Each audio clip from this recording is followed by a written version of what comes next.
And now it is my privilege and honor to introduce this evening's keynote speaker. I know he's very, very excited to meet you all.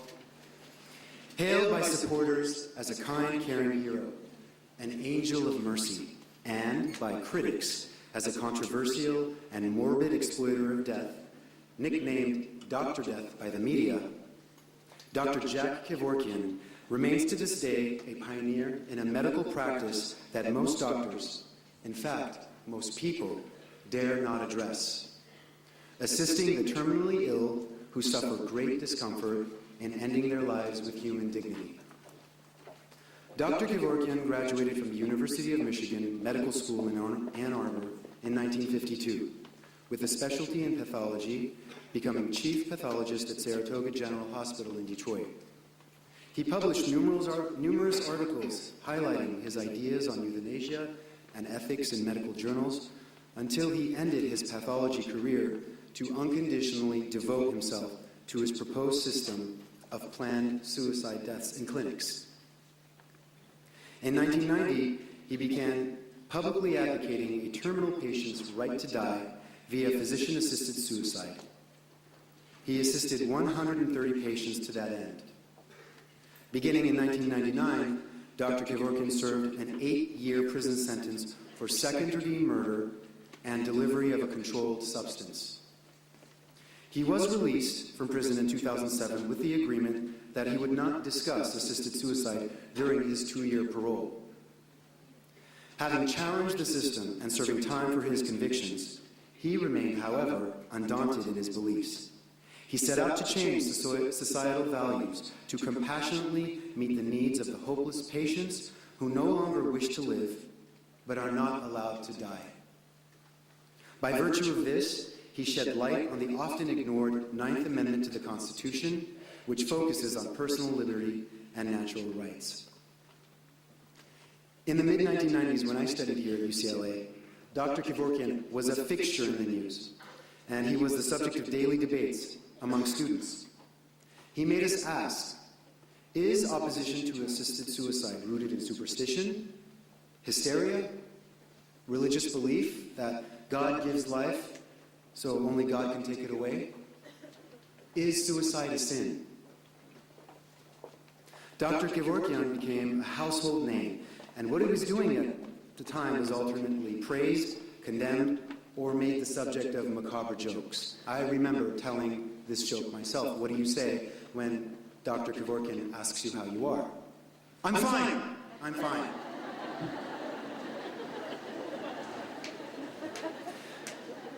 Whether we students agreed with him or not, we knew that he lived a life on the edge, and the lesson for young people was clear.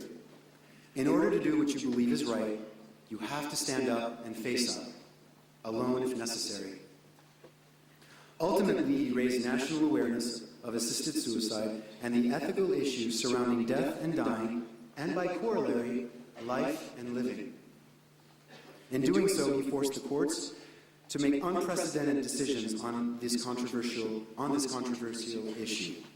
And it made us question what end-of-life decisions we might make. For him to be here with us at age 82 is amazing, but to still be a pioneer in his field is remarkable. And we are humbled by his example and his presence. Ladies and gentlemen, without further ado, please welcome Dr. Jack Kevorkian.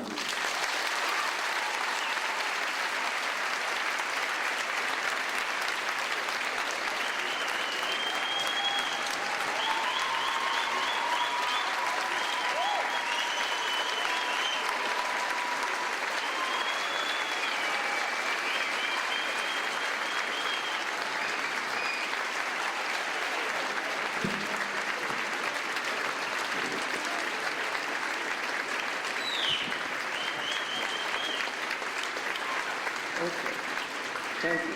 Thank you. Nobody can be that good.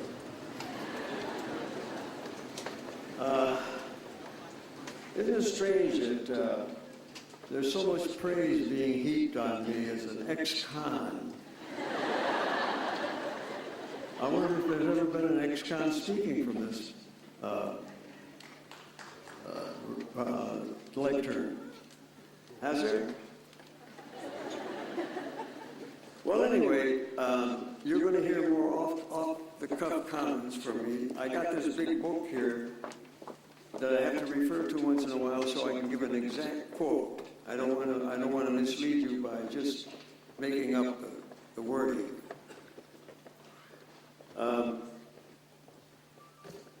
Where do you start? It's a big problem. It's a big topic we've tackled.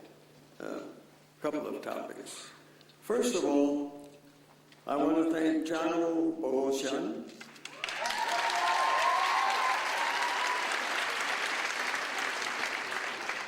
you know, he's the director of the Armenian Students Association. Nina Babayan, the president, and Nora Bedrosian, the secretary. Dr. Vegan, I like the name Vegan. Dr. Vegan Sepilian, president of the Armenian American Medical Society of California. I'm glad they didn't say Medical Association. I don't like the word Armenian mixed up with the AMA.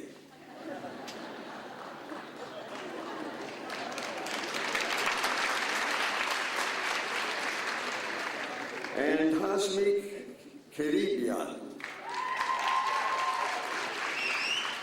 administrator of the AAMSC. Dr. Serine Melidonian, Vice President. Alex Kalognomos, the MC. I had a little discussion with him before I came out here. I said, are you sure that's Kalognomos and not Kalognomos? That was very presumptuous of me to tell a man that he's pronouncing his name incorrectly. And of course, His Honorable Rafi Ovanesyan,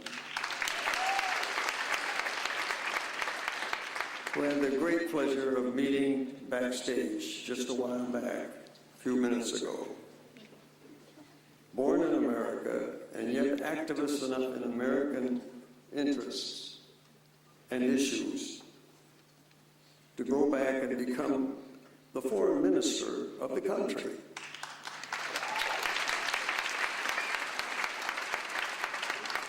When I learned that, I was astounded.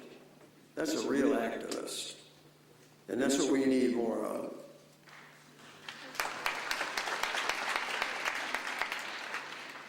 In the audience, we also have Anna Terian and Arthur Babayan, producers of Right to Exit, which is the earliest documentary made in my activities. And I must admit, I gave them a hard time,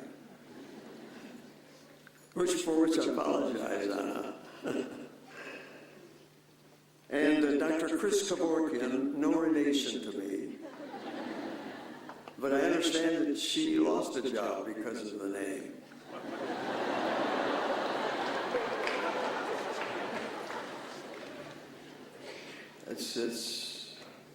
That's tragic for her sake.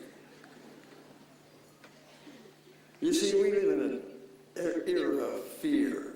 Fear keeps us well controlled. And I'll start off by saying this, which is now a new mission for me. Mind if I take a sip? My voice is getting dry.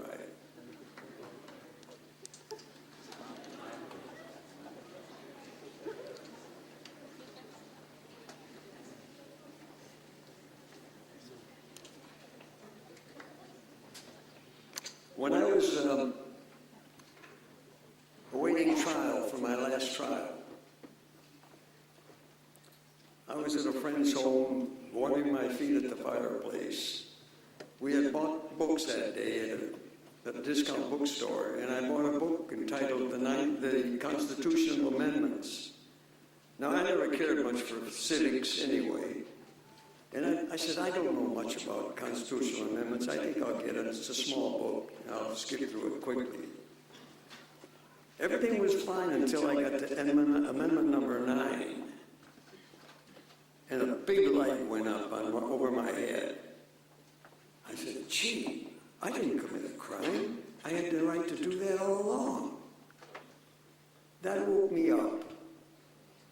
I don't think many of you know about the 9th Amendment. You never taught about it in school. No one mentions it. It's never been used, although it's in the Constitution, in the Bill of Rights. You know, when the Founding Fathers were laying out the Constitution, many colonies objected because they said, you haven't listed any rights. We came away from a country that did that. They said, okay.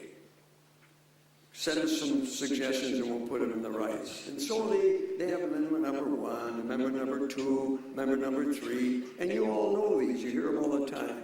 You know, militia, carry guns, free speech, free assembly, free press. You heard all that.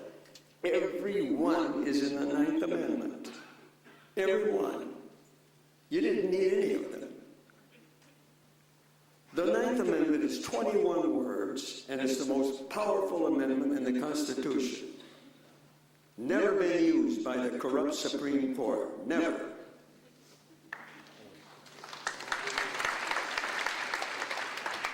You see, they know they can control us better by having the root of passing a law that blocks your exercise of a right. And they think, they try to teach us that laws, that rights and crimes are defined by words, created by words. You can't create a crime or a right with words. You can't do it. All law does is block your exercise of a right because you're born with all the rights. The Founding Fathers considered the rights to be natural rights. If you want to prove it, I use a simple example. Take an 8-month-old baby, put him in the middle of a room. Tell the baby, now don't you dirty the room and don't you go that way, and try to pass a law to control the behavior of that baby. You can't. The baby is born with the right. It's instinctual. It's physiological. You're born with every conceivable right, and James Madison, knew you can't list all the rights in the Constitution. You can't do it. So he listed a few. He got to 10, and then he put in the 9th and the 10th, and there's the power. It says, the enumeration, meaning the listing, in the Constitution, comma, of certain rights, comma, isn't that understandable so far? Shall not be construed, and you know what construed means, your college group, to deny or disparage others, meaning other rights, retained by the people. 21 words. Did anyone not understand that? If you did, please contact me. You didn't, please contact me after the speech and we'll discuss it. I'll try to enlighten you. The words mean things, retained by the people. You see, you're born with them. Despite any law, any constitution, you retain them. You can't take it away. They're inalienable. Can't be transferred to any other entity. The only way they can deprive you of rights is by killing you. That's all. As long as you're alive, you have these rights. But they learned early that all they can do to control you is pass a law. Now, prohibition made it a federal crime when you drank alcohol. How can that be a crime? Everyone knew that. How can that be a crime? The law didn't make it a crime. The law just stopped you from using your right. I define a crime my way. It isn't the way the dictionary says that it's an illegal act, an act, against the law.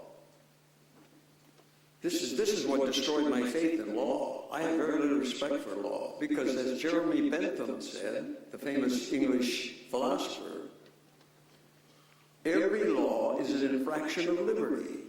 Every law. It stops you from using a right. But now remember one thing, though, when you hear talk like this, there's one condition involved that you must use complete, I use it this way as an equation. Absolute self-determination equals absolute self-mastery. In other words, what's lacking is the discipline, the self-discipline. And Americans are notorious for that. Look at the youth today. They're taught to be undisciplined. You've got to have discipline in order to use your rights correctly.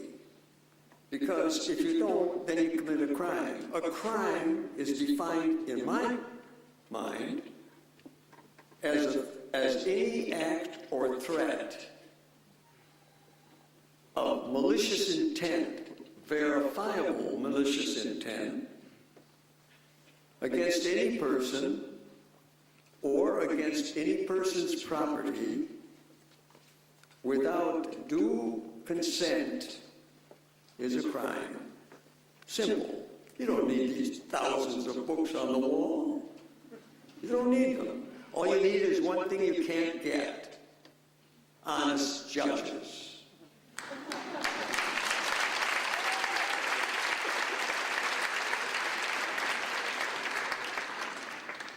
Jennifer Berman, I don't know who she is, but I like what she said. She said, Supreme Court justice is an oxymoron. That's very, very clever observation. You know we have a Supreme Court that's corrupt. The proof? I think it was, the 17th Amendment was prohibition, if I'm not mistaken. The court okayed it. Let it go. They said, that's all right, that's legal. Constitutional. When everybody in the country knew it wasn't. Everybody did. Even the dumbest guy on Skid Row knew it. Now, how do we know they're liars?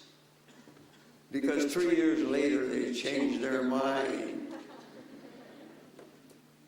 There's 2 amendments to the Constitution we didn't need, because it's in the 9th Amendment. You're free to drink any kind of alcohol you want, whenever you want, as long as you don't harm anybody else. Gold at one time was a federal crime if you had it in your pocket. How could that be a crime? See, these are mechanisms of fear that control, and that's what we're all victims of. We are the most propagandized people in the world. You think Goebbels in Nazi Germany was a real propagandist. We can outdo him. Just look at our advertising industry. So understand one thing. You have all the rights. So I knew I was not a criminal. I knew that long ago. And like Thoreau, when I went to prison, I didn't feel fear. And I looked at the bars and I said, well, this is a dark age we're in, that's all. What can I do? Thoreau said the same thing. He said, I never felt anything except, that I can't communicate with my fellow townsmen. Well, let's get back to some things now that are more germane to Armenians.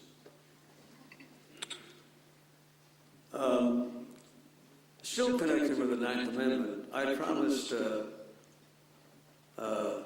Rafi Ovanesyan that I would mention this in the speech. that Armenia has a unique opportunity, I think, to lead the world. A little country like Armenia, lead the world. That's historic. By putting into its constitution the Ninth Amendment of the American Constitution and making it active, not like ours, which has never been used. Now, Armenia could lead the world in rights and democracy and freedom. But you've got to avoid corruption, which I think is the problem there.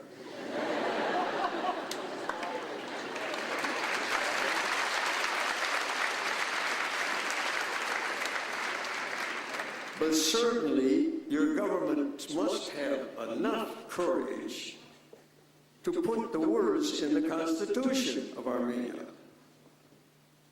I don't think so, but I hope, and hope is a universal liar.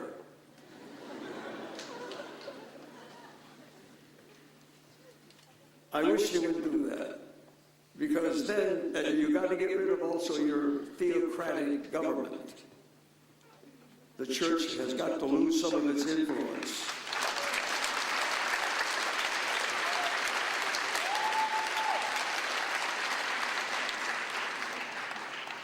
I remember once when I was at a show, and the speaker, when I was a kid, I didn't understand much of it, but I studied a little Armenian, so and it's really quite a beautiful language. And I was talking to the Derai's daughter, and she said she was very, very faithful Christian. I looked at her square in the face. I said, "So you all men are your brothers?" Yeah. I looked at her and said, "Is a Turk your brother?" She couldn't answer it.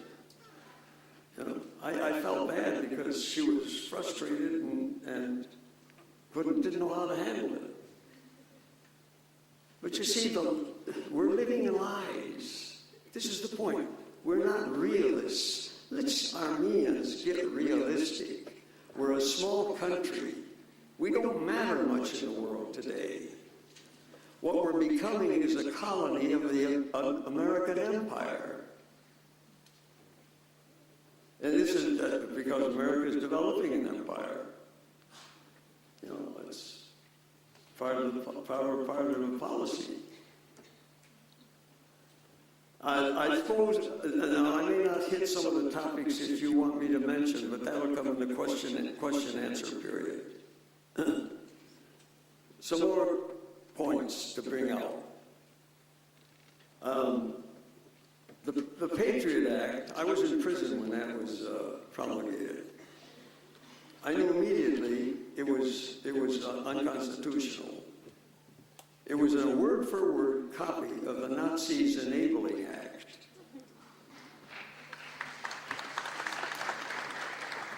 Which enabled the Nazis to go ahead with their program of destruction and genocide.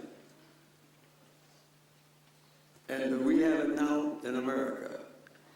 The Germans also, the Nazis also had a Homeland Security Act, which was called Heimatsicherung in German. Same words as we have. We're following in the Nazis. Iran knew we were becoming totalitarian. She warned us we're sliding into totalitarianism, but it's a different kind. It's not the raucous, noisy totalitarianism of delinquent youths. It's more genteel, soft, cryptic. But it's happening. We're now at a period in American history of what is the antithesis of democracy. Plato said it. The founding fathers knew it. That perpetual warfare is a sure and certain way to kill democracy. And that's what we have. America is the biggest warmongering nation in history, right now.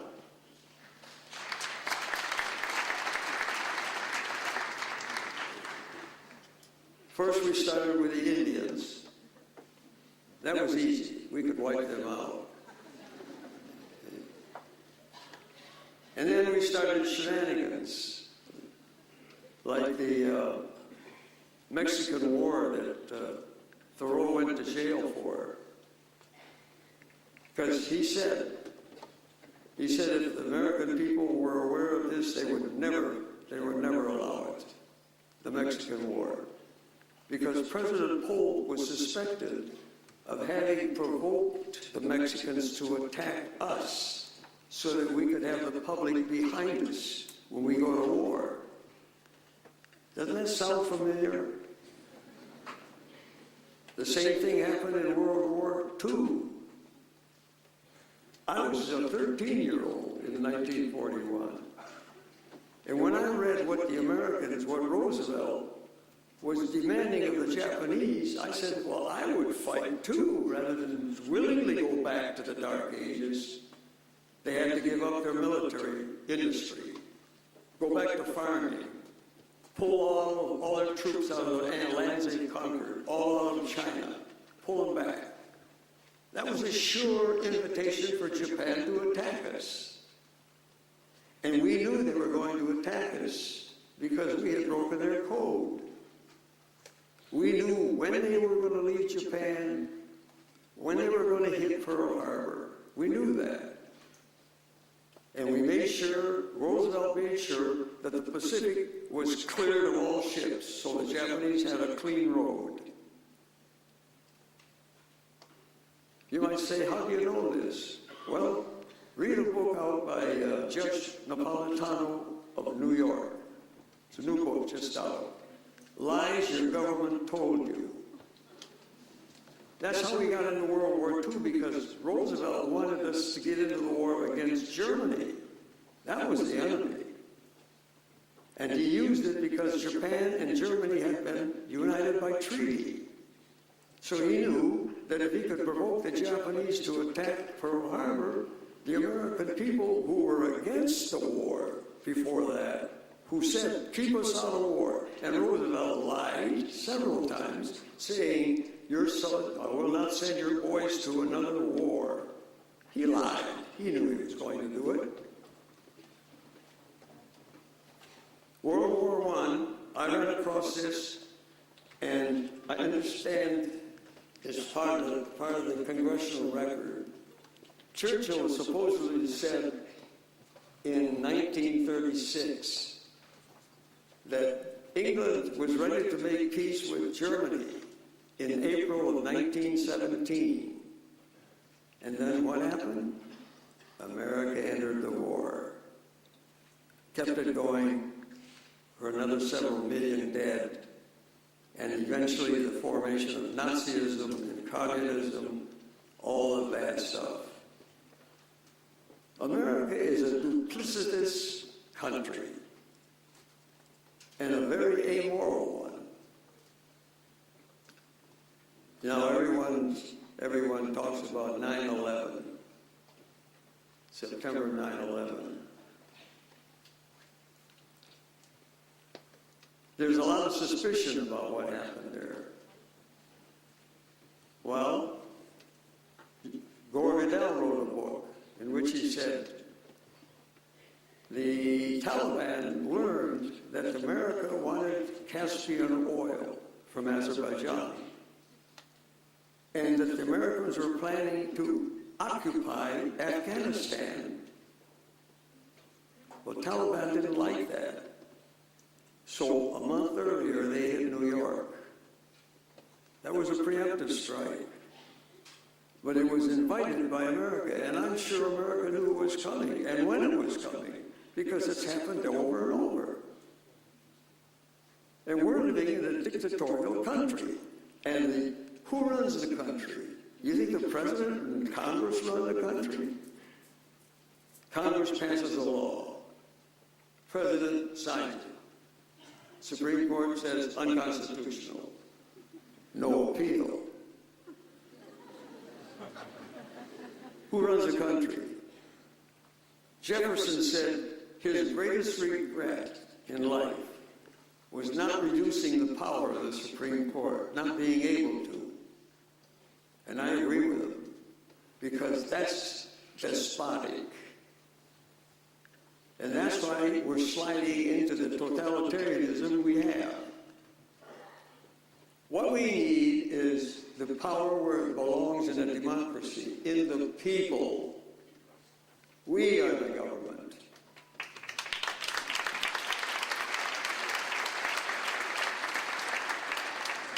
There never would have been World War II with America involved, probably not World War I at all with America involved, no Mexican War, and look what we did. Why are we getting, I said, when I was younger, I said, why do they have this possession out in the middle of the Pacific called the Hawaiian Islands, which we wrested, illegally?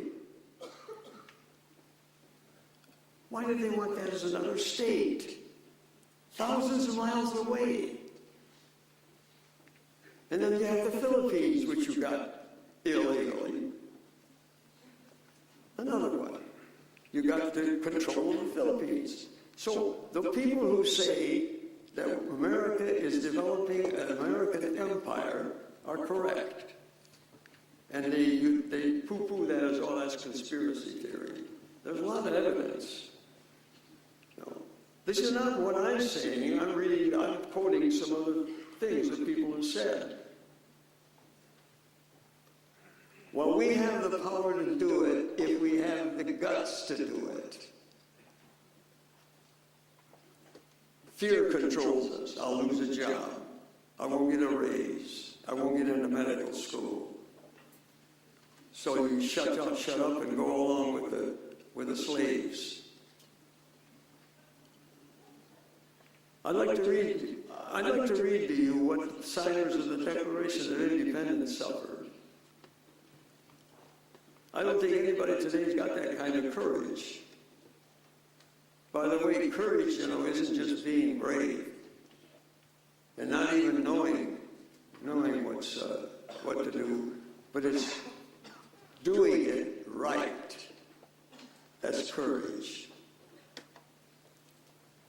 I think what's needed is what was recommended by Gore Vidal in his book.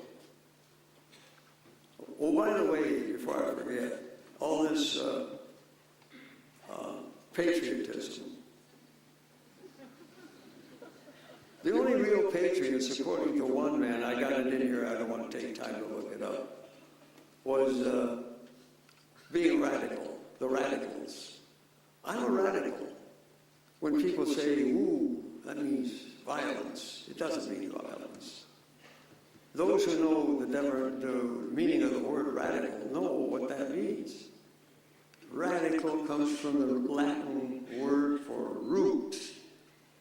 It gets to the root of the problem, not just fiddling around the periphery.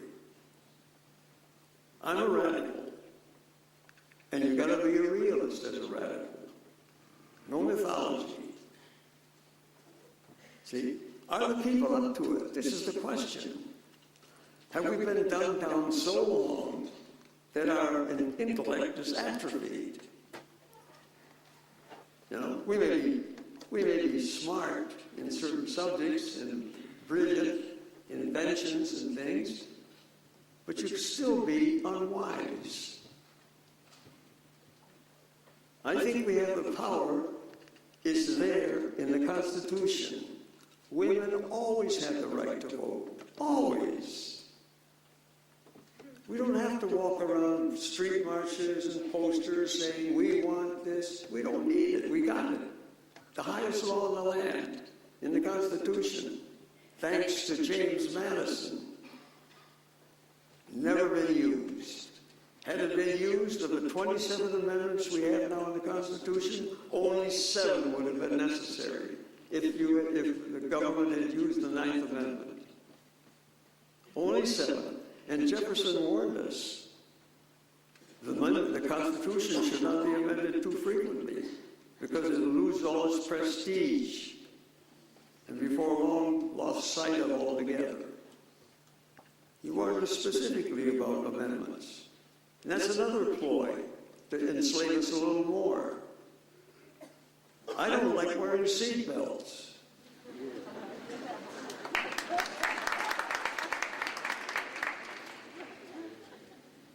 If I don't wear a seatbelt, I'm perfectly willing to take the consequences. You know, don't worry about my medical care. I'll take care of that.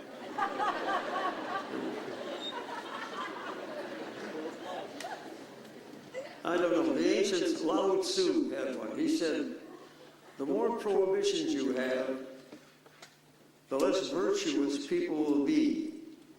Try to make people moral, and you lay the groundwork for vice. And that's what we're doing. The law is going to protect us from ourselves. Seatbelts. Why don't they do it with bungee jumping, which is more dangerous? We let that all slip through our fingers because we let go of our power. We're distracted with Super Bowls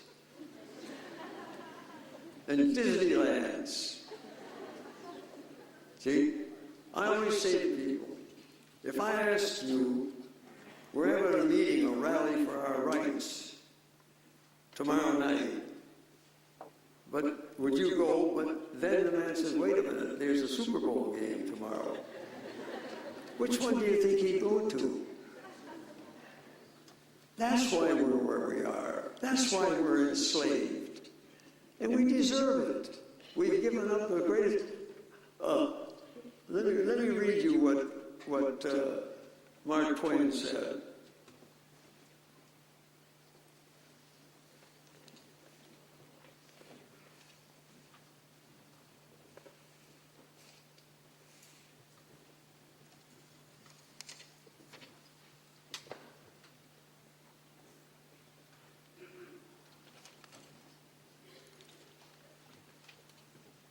Well, he said, I memorized most of it. He said, Americans have given up their most precious asset. He said, they're lying to themselves. Their most precious asset to criticize flag and country when we know for sure they're going wrong. Anybody here? I bet there's very few people here who've heard about Major General Smedley Butler, Marine Corps commander at the time during Wilson and Harding administrations. He said, I was a big hitman, big gangster for the businessmen and the politicians. I was in Guatemala. I was in China for the National City Bank boys. In other words, they were using the Marine Corps to expand the American influence illegally. Smedley Butler said, war is a racket. He said, if only more of American military personnel realize today that they're being used by the only elite as a publicly subsidized capitalist goon squad. And he meant by that the men we have now in Afghanistan and in Iraq.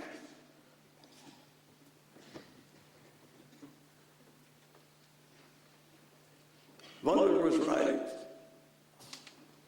I mean, we have no business doing that. And our chief prosecutor, Supreme Court Justice at the Nuremberg trials, he said, there is no reason whatsoever, under any circumstances, for one nation to attack another. to force it to change and agree with what it wants. And yet we do it. And we wrote we were the ones pushing for the Nuremberg Code. So if we don't like a leader of a country, we attack it to eliminate it. That's wrong. Well, anyway, back to the Armenian thing. I wish the government would consider, because no other country in the world has that amendment. It's so powerful. 21 words. Pass it and show the world the way to real democracy. Then the people have power, the real power. They control. And then they've got to be educated to the point where they can control, and they must have self-discipline. That must be stressed. Armenia's got the chance to do it because no other country's going to do it, and I hope they do. Well, we'll let the rest go for question and answer, and we'll maybe hit topics that you want answered.